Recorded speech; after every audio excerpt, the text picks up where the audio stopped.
السلام علیکم ورحمۃ اللہ وبرکاتہ۔ ہائے گائز، کیسے ہیں آپ لوگ؟ میں امید کرتا ہوں آپ سب خیر خیریت سے ہوں گے اور اللہ تعالیٰ آپ سب کو اپنی حفظ و امان میں رکھے۔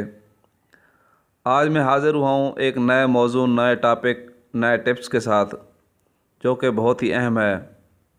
یہ ٹاپک ہے دودھ کو بڑھانے کا، یہ عمل ہے، نسخہ ہے دودھ کو بڑھانے کا۔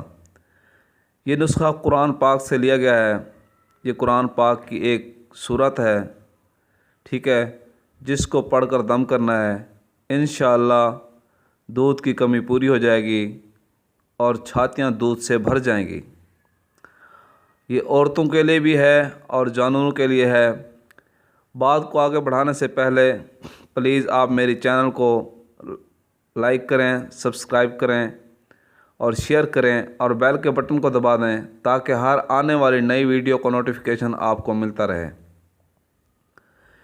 یہ ان عورتوں کے لیے ہے جن کا دودھ اکثر نظر نہیں آتا، کبھی کمی خون کی وجہ سے، کبھی کسی بیماری کی وجہ سے، یا کبھی سوکھے پن کی وجہ سے، کمزوری کی وجہ سے دودھ کم ہو جاتا ہے، سوکھ جاتا ہے، چھاتیوں میں دودھ نظر نہیں آتا۔ یہ ان کے لیے زبردست ٹوٹکا ہے، ٹھیک ہے، بہت ہی اہم دم ہے۔ دم کر کے کھائیں گے، کھلائیں گے تو انشاءاللہ بہت ہی فائدہ ہوگا۔ یہ جانوروں میں، گائے بھینسوں میں بھی دے سکتے ہیں آپ لوگ۔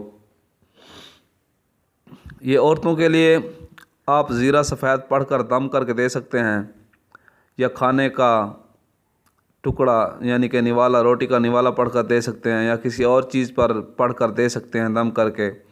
پانی پر بھی پڑھ کر دم کر کے دے سکتے ہیں۔ اور جو جانور ہیں، جانوروں کو روٹی پر اور نمک پر پڑھ کر کھلا سکتے ہیں، دے سکتے ہیں۔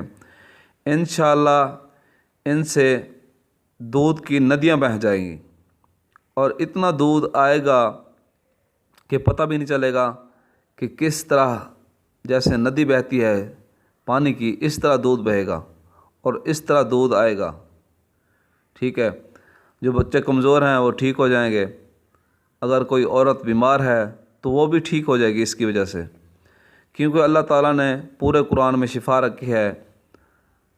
کہیں سے بھی آپ کوئی آیات پڑھ کر دم کر کے دے سکتے ہیں، لیکن اللہ تعالیٰ نے اس صورت میں کوئی ایسی شفا رکھی ہے کہ آپ سن کر، پڑھ کر حیران ہو جائیں گے۔ وہ قرآن پاک کی صورت ہے سورۃ القدر جسے کہتے ہیں، یعنی کہ لیلۃ القدر۔ یہ پڑھ کر دم کر کے دینی ہے۔ وہ پڑھنی کیسے ہے؟ اول آخر 7 مرتبہ درود شریف پڑھنا ہے، ٹھیک ہے۔ یہ پڑھنی ہے صبح نماز کے بعد، صبح نماز کے بعد اول آخر 7 مرتبہ درود شریف پڑھنا ہے اور 21 مرتبہ اس سورت کو پڑھنا ہے۔ اس سورت کو پڑھ کر آپ نے کسی کھانے کے ٹکڑے پر دم کرنا ہے۔ اگر کسی عورت کو کھلانا ہو تو زیرہ سفید پر دم کرنا ہے، پڑھ کے دینا ہے، یا اگر کسی جانور کو دینا ہو تو روٹی کے ٹکڑے پر یا نمک پر پڑھ کر کھلا سکتے ہیں، ٹھیک ہے۔ یہ عمل آپ نے 3 دن کرنا ہے، پورے 3 دن۔ 3 دن کرنے کے بعد پہلے روز بھی پڑھ کے کھلانا ہے، دینا ہے، دوسرے روز بھی پڑھ کر کھلانا ہے، دینا ہے، تیسرے روز بھی پڑھ کر کھلانا ہے، دینا ہے۔ انشاءاللہ آپ کو پہلے روز ہی اس کا نتیجہ مل جائے گا، رزلٹ مل جائے گا اور بہت ہی فائدہ ہوگا۔ دعاؤں میں یاد رکھیے گا۔ ملتے ہیں اگلی ویڈیو کے ساتھ۔ فی امان اللہ۔ اگر کسی نے کوئی بات پوچھنی ہو یا کوئی مشورہ کرنا ہو تو ہمارا واٹس ایپ نمبر اور سیل نمبر دیا گیا ہے۔ اوکے، اللہ حافظ۔